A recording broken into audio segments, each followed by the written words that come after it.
निकिता जूता बांध रही है। चालू है कैमरा। मेरा hello friend, welcome back to my channel. আশা করি সবাই খুব ভালো আছে। আর একটা নতুন ব্লগ নিয়ে চলে আসলাম তোমাদের সাথে। তো আজকে আমি এসেছি ভোপালের উৎসব মেলাতে।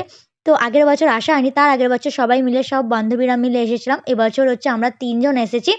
যেহেতু বাড়ি চলে যাব তার আগে এই উৎসব মেলাটা লাস্টবারের মতো ঘুরে নিচ্ছি। কারণ এরপর আর কোনোদিন আসলেও হয়তো ২-১ দিনের জন্য আসবো, কোনো একটা দরকারে আসবো।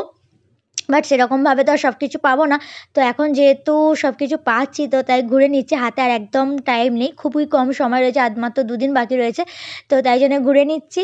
আর ভীষণ ঠান্ডা পড়ে গেছে এখানে। আর এই যে এই জিনিসটার নাম কে, কে জানো অবশ্যই আমাকে কমেন্ট করে জানিও। আমার তো দেখে খুবই ভয় লাগছিল।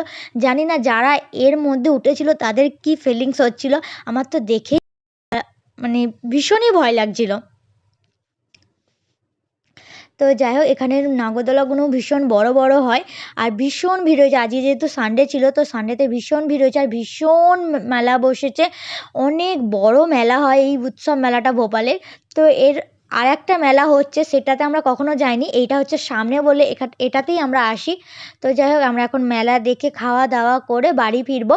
তো এই যে এইদিকে দেখতে পাচ্ছ দুটো নাগরদোলা বসেছে আর ওই একদিকে রয়েছে, আর এইদিকে ডিস্কোটা রয়েছে। তো ডিস্কোটাতে খুব ইচ্ছা করছিল, বাট আমার ফ্রেন্ডরা ভয়ে আসেনি। আর এটা হচ্ছে ভোপালের ফেমাস খাবার। তো চলো আজকের মতো টাটা, বাই বাই।